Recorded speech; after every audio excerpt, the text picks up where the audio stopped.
दोस्तों, ये कहानी एक ऐसी लड़की की है जिसके पिता ने घर से भागकर अपनी पसंद की शादी की थी। लेकिन उसे बाद में इस बात का एहसास हुआ कि उसने कितनी बड़ी गलती की है। उस लड़की की मां ने अपने जिगर के टुकड़े को किस तरह दरिंदों के सामने कुछ पैसों के लिए फेंका और किस तरह उसे वेश्या बनने पर मजबूर किया, ये जानकर आपकी भी आंखों में आंसू आ जाएंगे। तो चलिए दोस्तों, शुरू करते हैं आज की ये दर्द भरी कहानी। मुझे नहीं पता मेरे माँ बाप की शादी किन हालात में हुई।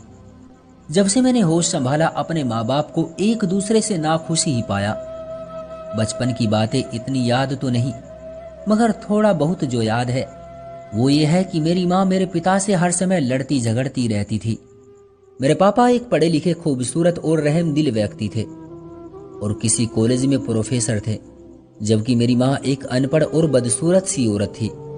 ऐसे शब्द अपनी माँ के लिए बोलना सही तो नहीं है, लेकिन पूरी कहानी सुनकर आपको अंदाजा होगा कि मैंने ऐसा क्यों कहा। फिर भी पापा यही कोशिश करते थे कि किसी तरह माँ सुधर जाए, जबकि मेरी माँ हर समय अपने मायके को याद करती रहती थी। वो कहती थी कि वहां उनको बहुत आज़ादी थी, शायद यही उनके नाखुश रहने की वजह थी। और मेरे पापा जो एक बहुत अच्छे इंसान थे, माँ पर पाबंदियां लगाए रखते थे। मेरी माँ कभी भी अपने मायके नहीं गई थी और ना ही कोई वहां से उनसे मिलने आता था। जब मैं 13 साल की हो गई तो मेरी माँ ने अपने मायके वालों से बातचीत की। उनके बहुत बार फोन करने पर उनका भाई उनसे मिलने के लिए आया। अपने मामा को देखकर एक दफा तो मैं घबरा ही गई थी। वो स्याह रंग का एक बहुत ही मोटा और बहुत ही बुरा इंसान था। चेहरे पर एक गहरा जख्म का निशान था और बातचीत से भी बहुत बुरा इंसान लग रहा था। मेरी माँ ने उसका नाम शुभम बताया। पापा को उसका हमारे घर आना बिल्कुल भी अच्छा नहीं लगा था। वो नाराज होकर घर से चले गए और जाते जाते माँ को कह गई, जब मैं वापस आऊं तो मुझे ये यहाँ नजर नहीं आना चाहिए। मेरी माँ ने पापा के जाते ही उनकी आओ भगत शुरू कर दी। शुभम भी माँ को देखकर बहुत खुश था। दोनों काफी देर तक बातें करते रहे और फिर जैसे वो व्यक्ति अचानक आया था वैसे ही घर से अचानक चला गया।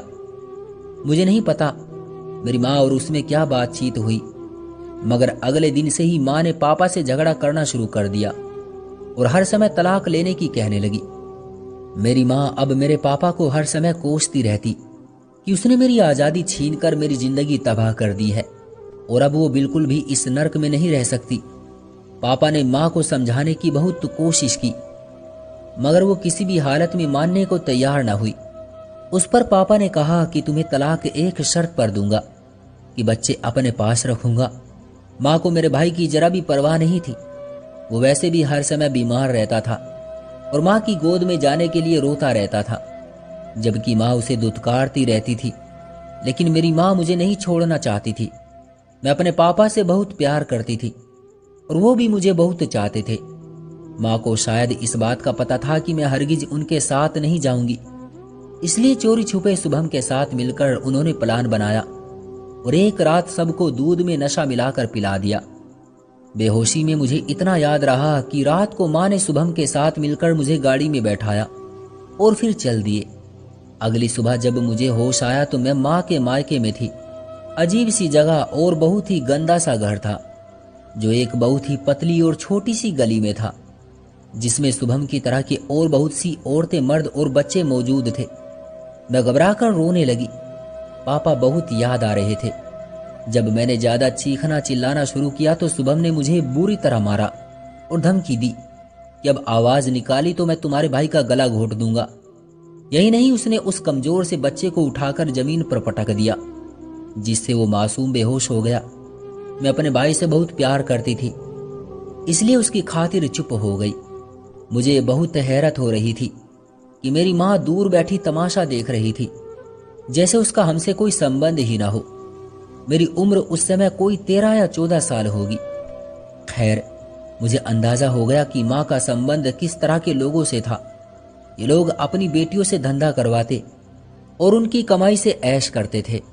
मैं अपने रंग और रूप की वजह से उनके लिए एक सोने की चिड़िया थी, इसलिए मेरी वहां बहुत देखभाल की जा रही थी। माँ ने मुझे शुभम के हवाले कर दिया और खुद नशा करके पड़ी रहती थी। शुभम मुझे हर तरह के लोगों के पास ले जाता और मेरी कमाई पर ऐश करता।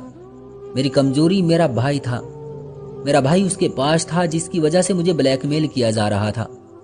मैं जानती थी कि अगर मैं भाग गई तो मेरे भाई को वो जिंदा नहीं छोड़ेगा। वैसे भी शुभम पुलिस और बड़े बड़े आदमियों से संबंध रखता था। ऐसे हालात में मुझे किसी से मदद की कोई उम्मीद नहीं थी।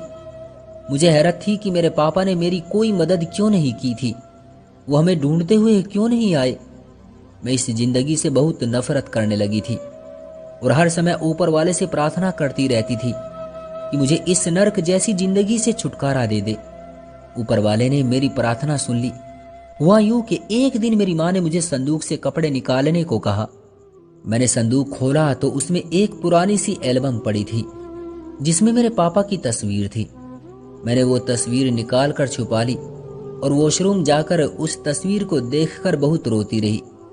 मेरे आंसुओं से वो तस्वीर भीग गई और उस तस्वीर के भीगने से उस पर लिखा हुआ एक टेलीफोन नंबर सामने आ गया जिसकी स्याही मिट चुकी थी, लेकिन पेन के दबाव से पड़ने वाले निशान अभी बाकी थे। मैंने वो नंबर याद कर लिया और अपने पापा की वो तस्वीर छुपा ली।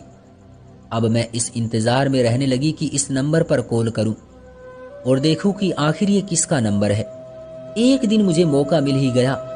सुबह एक व्यक्ति को लेकर आया। वो शराब के नशे में धुत था। मेरे पास आते ही वो सो गया। उसका मोबाइल उसके हाथ में था। मैंने वो नंबर मिलाया तो दूसरी तरफ किसी बूढ़ी औरत ने फोन उठाया। मैंने अपने पापा का नाम लेकर रोना शुरू कर दिया। उन्होंने मुझसे पूछा कि आप जिसका नाम ले रही हैं वो आपके कौन है। मैंने बताया कि वो मेरे पापा हैं। इतने में उस औरत की आवाज भारी सी हो गई और उन्होंने फोन किसी आदमी को दे दिया। उस आदमी ने बड़े प्यार से मुझसे कहा कि बेटी तुम किस जगह हो। मुझे उस जगह के बारे में जितना पता था मैंने बता दिया। उसने मुझसे कहा कि यह बात किसी को पता नहीं चलनी चाहिए कि तुम्हारी हम लोगों से कोई बात हुई है। उसके बाद टेलीफोन बंद हो गया। मुझे डर था अगर सुबह ये बात शुभम को पता चली तो क्या होगा। सुबह होते ही मेरे कमरे का दरवाजा जोर जोर से बजने लगा। मैंने घबराकर दरवाजा खोला तो शुभम और मेरी माँ की दुख भरी शक्ल नजर आई। उन्होंने मुझे जल्दी से पीछे दरवाजे से निकलने को कहा। जैसे ही हम पिछले दरवाजे पर पहुंचे तो गली में पुलिस की गाड़ियां नजर आई। हम वापस पलटे मगर तब तक बहुत देर हो चुकी थी। पुलिस के सिपाही हमारे सर पर पहुंच चुके थे। उन्होंने फौरन मेरी माँ को गिरफ्तार किया और थाने ले गए। वहां पर एक बूढ़ी औरत और एक बूढ़ा आदमी मौजूद था। उनका चेहरा मेरे पापा के जैसे लग रहा था। मैंने रोना शुरू कर दिया। उस औरत ने फौरन मुझे अपने सीने से लगा लिया और मुझे तसल्ली दी। थानेदार ने हमें फौरन उन दोनों के हवाले कर दिया। वो लोग हमें एक आलीशान हवेली में ले आए। हवेली की हर दीवार पर मेरे पापा की जवानी की तस्वीर लगी हुई थी। मेरे पूछने पर उन्होंने बताया कि वो दोनों मेरे दादा दादी थे। मुझे बहुत खुशी हुई कि कोई तो अपना मिला। बाकी की कहानी मुझे बाद में मेरे दादा और दादी ने सुनाई। मेरे पापा एक बहुत अच्छे व्यक्ति थे। किसी बात पर उनका दादा से झगड़ा हुआ तो उन्होंने घर छोड़ दिया। जिद्दी इतने थे कि फिर बात तक न की। मेरे दादा ने उन्हें बहुत ढूंढा मगर कामयाब न हुए। उस बीच मेरे पापा ने मेरी माँ से शादी कर ली और शादी के 1 साल बाद मेरा जन्म हुआ तो मेरे पापा को अपनी गलती का एहसास हो गया था। मगर मेरी वजह से मेरी माँ को नहीं छोड़ सकते थे और मेरी माँ की वजह से अपने खानदान में वापस नहीं जा सकते थे। खैर हम बहन भाई को अपने दादा के घर में सुकून मिल गया और थानेदार के पूछने पर शुभम और मेरी माँ ने बताया कि उस दिन मुझे किडनैप किया गया था तो उन दोनों ने मिलकर मेरे प्यारे से पापा का गला घोट दिया था। मेरे दादा ने उन पर केस कर दिया और दोनों को फांसी की सजा हो गई। इस कहानी को 10 साल बीत गए हैं। मेरी शादी मेरे दादा के दूर के रिश्तेदार के बेटे से हो गई और अब मैं अपने पति और बच्चों के साथ बहुत खुश हूँ और बहुत अच्छी जिंदगी गुजार रही हूँ। दादा ने मेरे भाई को पढ़ने के लिए अमेरिका भिजवा दिया और अब मुझे अपनी जिंदगी से कोई शिकायत नहीं है और अब मैं हर समय ऊपर वाले का धन्यवाद करती रहती हूँ। मगर एक दुख अब भी मेरे दिल में बाकी है कि आखिर मेरी माँ ने ये सब क्यों किया। मेरे पापा के साथ उन्हें क्या तकलीफ थी। उन्हें एक इज्जत की जिंदगी मिल रही थी। एक अच्छे प्यार करने वाले पति को छोड़कर बुराई की दलदल में फंसने की क्या जरूरत थी। वो इतनी बुरी क्यों थी कि उन्होंने अपनी औलाद को भी दांव पर लगा दिया। शायद ये सही है कि इंसान अपनी फितरत को नहीं बदल सकता और वो जहां का होता है वहीं उसे सुकून मिलता है। बस ऊपर वाले से ये प्रार्थना करती हूँ कि ईश्वर किसी को ऐसी मां न दे जो खुद अपने हाथों अपनी बेटी, अपने जिगर के टुकड़े को रोज इस तरह दरिंदों के सामने फेंक दे, सिर्फ अपनी अय्याशी के लिए। वहां सिर्फ मैं ही नहीं बल्कि और भी बहुत सी लड़कियां आती थी जो किसी न किसी मजबूरी को बताकर ये पाप करती थी। लेकिन मैं कहती हूं, इंसान कितना ही मजबूर क्यों ना हो, अगर कोई उसे ब्लैकमेल नहीं कर रहा जैसे मेरी मां ने मुझे किया था, तो ऐसे पाप से बचो। मेहनत मजदूरी करके पेट पाले, ऊपर वाला सब बेटियों के नसीब अच्छे करे। याद रखें, आज आप किसी की बेटी के साथ जैसा व्यवहार करेंगे, कल आपकी बेटी के साथ भी वैसा ही होगा। ये दुनिया है साहिब, एक ना एक दिन यहां कर्ज चुकाना ही पड़ता है। तो दोस्तों, ये थी हमारी आज की कहानी। उम्मीद करते हैं कि आपको भी पसंद आई होगी। आपका क्या कहना है इस कहानी के बारे में, कमेंट करके हमें जरूर बताएं। वीडियो को लाइक करके चैनल को सब्सक्राइब कर लीजिए और साथ में घंटी को दबाकर ऑल पर सेट कर लीजिए ताकि आने वाली वीडियो आपको तुरंत मिले।